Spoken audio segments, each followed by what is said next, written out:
ছাত্র আন্দোলন নিয়ে সরকারের বয়ান কি কেউ বিশ্বাস করছে?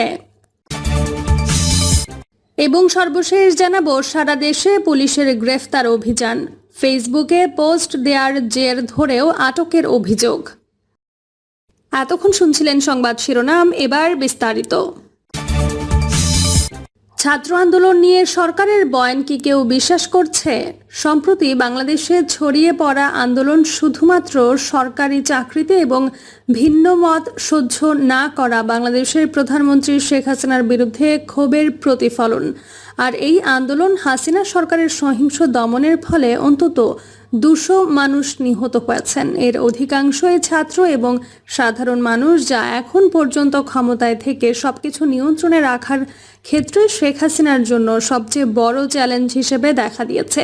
কারণ তিনি কিছুদিন আগেই কেবল ত্রুটিপূর্ণ এক নির্বাচনে নিরঙ্কুশ জয়ের মাধ্যমে টানা চতুর্থবারের মতো প্রধানমন্ত্রী হয়েছেন। 2018 সালের কোটা সংস্কার আন্দোলন হাসিনাকে কোটা ব্যবস্থা বাতিলে চাপ তৈরি করে। পরে কোটার জায়গায় সরকারি চাকরিতে মেধার ভিত্তিতে নিয়োগ পদ্ধতি জায়গা পায়। আর চলতি বছরের জুনে শেখ হাসিনার আজ্ঞাবহ আদালত পুরনো কোটা ব্যবস্থা পুনর্বহাল করে। আদালতের এই রায়কে হাসিনার রাজনৈতিক ভিত্তিকে খুশি করার প্রচেষ্টা হিসেবে ব্যাপকভাবে ব্যাখ্যা করা হয়।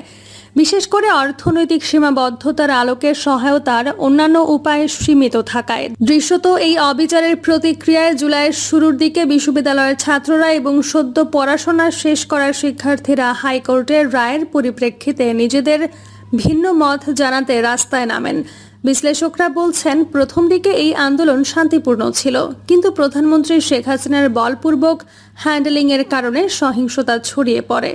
সরকারি বাহিনী এবং ক্ষমতাসীন দলের নেতাকর্মীরা মিলে কঠোরভাবে কোটা আন্দোলনকারীদের দমন করে, যার ফলে ব্যাপক মাত্রায় সহিংসতা সৃষ্টি হয়। সামরিক কারফিউ জারি করা, যোগাযোগ ব্যবস্থা বিচ্ছিন্ন করে দেওয়া এবং গণগ্রেপ্তার সংকটকে আরও তীব্র করে আশঙ্কাজনক অবস্থায় নিয়ে যায়। এই দমন পীড়ন সাম্প্রতিক দশকগুলোতে দেখা যায়নি, যা বাংলাদেশিদের মধ্যে ক্ষোভ ও আতঙ্ক তৈরি করেছে।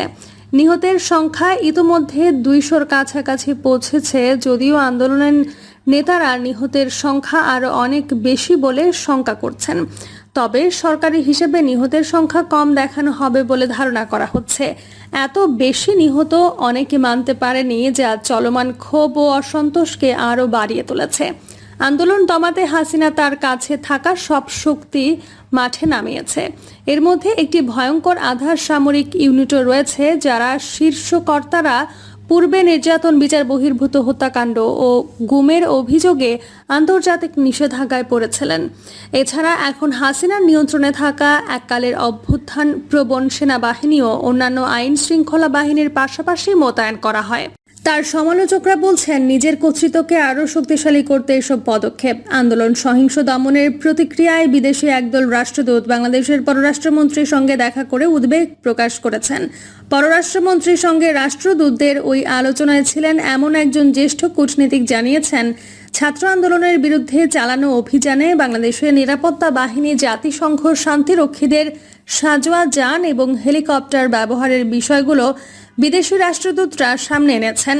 বৃহস্পতিবারও কারফিউয়ের কারণে পরিবহন বিঘ্ন হওয়ায় রাজধানী ঢাকায় প্রয়োজনীয় সরবরাহের ঘাটতি অব্যাহত রয়েছে। নিত্য প্রয়োজনীয় পণ্য, বিশেষ করে শাকসবজির মূল্য প্রায় দ্বিগুণ হয়েছে। ইন্টারনেট বন্ধ থাকায় মানুষজন তাদের প্রিপেইড মিটার রিচার্জ করতে পারেনি এবং ফলে বিদ্যুৎ ও গ্যাস অফিসে মানুষের দীর্ঘ সারি দেখা যায়। বিশ্লেষকরা বলছেন, সরকার এই ঘটনার বয়ান নিহতের সংখ্যা থেকে অর্থনৈতিক ক্ষতির দিকে নেওয়ার চেষ্টা করছে। আর এই অর্থনৈতিক ক্ষতির জন্য সরকার প্রধান বিরোধী রাজনৈতিক দল বিএনপি ও জামায়াত ইসলামীকে দায়ী করছে। সরকারের দাবি, ছাত্রদের আন্দোলন বিরোধীদের মাধ্যমে ছিনতাই হয়ে গেছে এবং তাদের নিয়ন্ত্রণে নিয়ে নিজেদের স্বার্থে সরকারকে ক্ষমতাচ্যুত করতে দেশের ব্যাপক ক্ষয়ক্ষতি ও ধ্বংসযজ্ঞ চালিয়েছে। আন্তর্জাতিক অঙ্গনে সরকারের ভাবমূর্তি ক্ষুণ্ণের বিষয়টি স্বীকার করে আওয়ামী লীগের যুগ্ম সাধারণ সম্পাদক মাহবুবুল আলম হানিফ বলেছেন, হ্যাঁ, ছাত্র আন্দোলন বল প্রয়োগ করে দমনের কারণে বিশ্বের কাছে সরকারের ভাবমূর্তি নষ্ট হয়েছে, কিন্তু দেশের ধ্বংস সাধন এবং নির্বাচিত সরকারকে ক্ষমতাচ্যুত করার লক্ষ্যে সমস্যা সৃষ্টিকারীদের বিরুদ্ধে পদক্ষেপ নেওয়া ছাড়া আর কোনো উপায় ছিল না। সহিংসতায় নিহতরা ছাত্র, এই দাবি দ্য ডিপ্লোম্যাটকে দেওয়ার সাক্ষাৎকারে প্রত্যাখ্যান করেছেন হানিফ। বরং তারা বিএনপি জামায়াতের সশস্ত্র সদস্য বলে দাবি করেন এবং তারা সরকারি সম্পত্তি ভাঙচুর করছিল বলে জানান। তিনি বলেন, যারা আইন প্রয়োগকারী সদস্যদের টার্গেট করেছে তাদের ছাত্র বলা যায় না। তারা সন্ত্রাসী, পুলিশ সন্ত্রাসীদের লক্ষ্য করেছে, ছাত্রদের নয়। তবে রাজনৈতিক বিশ্লেষক জাহেদ উর রহমান এই ব্যাপারে ভিন্ন মত প্রকাশ করেছেন। তার মতে সব ইস্যুতে বিএনপি জামায়াতকে দায়ী করার ক্ষমতাসীন দলের কৌশল হয়তো আর কার্যকর হবে না। দ্য ডিপ্লোম্যাটকে তিনি বলেন, তাদের নিজেদের অন্যায়কে রাজনৈতিক বিরোধীদের দায়ী করার অভ্যাস বাঘ ও রাখাল বালকের গল্পের মতো হয়ে গেছে। বাংলাদেশের অল্প কিছু সুবিবেচক মানুষও এখন এটা বিশ্বাস করেন না। এছাড়া সরকার ভুল তথ্যের বিস্তার ঠেকানোর খাতিরে ইন্টারনেট বন্ধ করছে বলে আত্মপক্ষ সমর্থনের চেষ্টা করছে, কিন্তু এটি সহিংসতার পুরো মাত্রাকে আরও অস্পষ্ট করেছে। মোবাইল ফোনে নিরাপত্তা বাহিনীর কর্মকাণ্ড ধারণ করা ভিডিওতে দেখা যায়, তারা বিক্ষোভকারীদের ওপর গুলি চালানোর পাশাপাশি রাস্তায় মৃতদেহগুলিকে নির্মমভাবে ফেলে দিচ্ছে।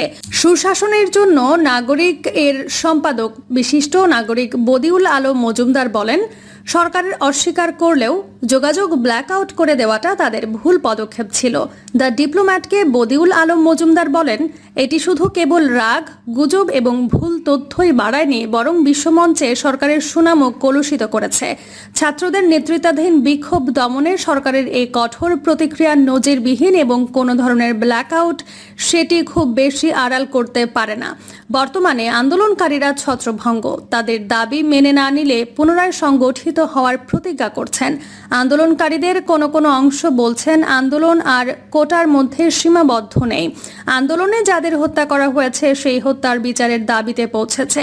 আন্দোলনকারীদের একটি অংশ সরকারকে 9 দফা দিয়েছে। এই 9 দফার মধ্যে শেখ হাসিনাকে ক্ষমা চাওয়া এবং তার কয়েকজন প্রধান সহায়কের পদত্যাগ অন্তর্ভুক্ত রয়েছে। আইন শৃঙ্খলা বাহিনী দ্বারা চোখ বেঁধে নির্যাতনের অভিযোগ করা আন্দোলনের সমন্বয়কারীদের একজন নাহিদ ইসলাম জোর দিয়েছেন, বিশ্ববিদ্যালয় ক্যাম্পাসগুলো থেকে নিরাপত্তা রক্ষীদের প্রত্যাহার এবং যোগাযোগ ব্যবস্থা খুলে দেওয়ার আগ পর্যন্ত কোনো আলোচনা নয়।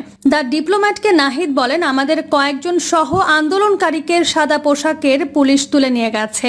যদি এই ধরনের নির্যাতন ও ভয় ভীতি চলমান থাকে তবে আমরা কি করে বিশ্বাস করব আন্দোলন বন্ধের ঘোষণা আরও দমন পীড়নের দিকে যাবে না? সারা দেশে পুলিশের গ্রেফতার অভিযান, ফেসবুকে পোস্ট দেওয়ার জের ধরেও আটকের অভিযোগ। বাংলাদেশে কোটা সংস্কার আন্দোলনের জের ধরে ঢাকা সহ দেশের বিভিন্ন জায়গায় গ্রেফতার ও হামলা মামলার সংখ্যা প্রতিদিন বাড়ছে। সহিংসতার ঘটনায় শুধু ফেসবুকে পোস্ট দেয়া কিংবা নিহতদের নিয়ে কথা বলার অভিযোগেও আটক করার অভিযোগ পাওয়া গেছে। ওই আন্দোলনে নেতৃত্ব দেওয়া বৈষম্য বিরোধী ছাত্র আন্দোলনের 2 জন সমন্বয়ক নুসরাত তাবাসুম ও আরিফ সোহেলকে সাদা পোশাকের অস্ত্রধারী ব্যক্তিরা তুলে নেয়ার অভিযোগ করেছেন তার পরিবারের সদস্যরা। ঢাকার পুলিশের অতিরিক্ত কমিশনার মোহাম্মদ হারুন আর রশিদ রোববার এক সংবাদ সম্মেলনে নুসরাত তাবাসুম ও ব্র্যাক বিশ্ববিদ্যালয়ের সাবেক শিক্ষক আসিফ মাহতাবকে তাদের হেফাজতে নেয়ার কথা নিশ্চিত করেছেন। তবে আরিফ সোহেল সম্পর্কে তিনি কোনো মন্তব্য করেননি। এর আগে কোটা আন্দোলনে নেতৃত্ব দেয়া আরও 5 জন সমন্বয়ককে তুলে নিয়ে যায় পুলিশ। তাদের কোনো মামলায় গ্রেফতার দেখানো না হলেও পুলিশি হেফাজতে রাখা হয়েছে। তাদের নিরাপত্তার স্বার্থে হেফাজতে নেওয়া হয়েছে বলে দাবি করেছেন পুলিশ কর্মকর্তা হারুন আর রশিদ। পুলিশ দাবি করেছে সহিংসতায় জড়িত ব্যক্তিদের গ্রেফতারে তারা অভিযান চালাচ্ছে। এদিকে গ্রেফতারের আতঙ্ক আর অভিযানের ভয়ে সহিংসতায় জড়িত ছিলেন না এমন অনেকে ঢাকার মোহাম্মদপুর, বনশ্রী, রামপুরা সহ বিভিন্ন এলাকা থেকে অন্য জায়গায় সরে গেছেন বলে স্থানীয়রা কেউ কেউ দাবি করেছেন।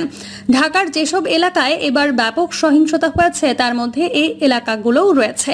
প্রসঙ্গত, কোটা বিরোধী ছাত্র আন্দোলনের জের ধরে গত 16 থেকে 19 জুলাই পর্যন্ত সারা দেশের সহিংসতায় অন্তত 200 মানুষের মৃত্যু হয়েছে বলে বাংলাদেশের গণমাধ্যমে খবর এসেছে।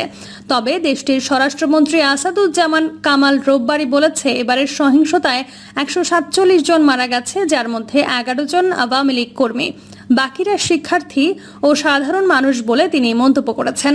আবার এই সহিংসতায় জড়িত থাকার অভিযোগে সারা দেশে এ পর্যন্ত অন্তত 9,000 ব্যক্তিকে গ্রেফতার করা হয়েছে। এর মধ্যে কিছু পুরনো মামলার আসামি থাকলেও বাকিরা কোটা আন্দোলনের সময় সহিংসতায় জড়িত ছিলেন বলে দাবি করছে পুলিশ। ঢাকা মহানগর পুলিশ শনিবার পর্যন্ত ঢাকার বিভিন্ন থানায় 207টি মামলা দায়েরের কথা জানিয়েছে। এসব মামলায় গ্রেফতার 2,500 ছাড়িয়েছে। অন্যদিকে র্যাবের হাতেও গ্রেফতার হয়েছেন 300 জনের মতো। অভিযান এখনও চলমান রয়েছে। মধ্যরাতে বিভিন্ন এলাকায় ব্লক রেড দিয়ে অভিযান চালানো হচ্ছে। অভিযান উঠেছে, এসব অভিযানে অনেক নিরপরাধ ব্যক্তিকে গ্রেফতার করছে পুলিশ। সহিংসতায় জড়িত না থাকলেও শিক্ষার্থী পরিচয় পেলেই তাদের গ্রেফতার করা হচ্ছে বলে অভিযোগ পাওয়া যাচ্ছে। রাজনৈতিক উদ্দেশ্য প্রণোদিতভাবে বিরোধী দলের নেতাকর্মীদেরও গ্রেফতার করা হচ্ছে, এমন অভিযোগ উঠেছে। তবে ঢাকা মহানগর পুলিশের মুখপাত্র ফারুক হোসেন বলছেন, সব ডকুমেন্টস পর্যালোচনার পরই নিশ্চিত হয়ে একজন ব্যক্তিকে গ্রেফতার বা আটকের সিদ্ধান্ত নেওয়া হয়। প্রিয় দর্শক, এই ছিল এখনকার সর্বশেষ সংবাদ। আপডেট সব সংবাদ পেতে চ্যানেলটি সাবস্ক্রাইব করে বেল আইকনটি ক্লিক করে রাখুন।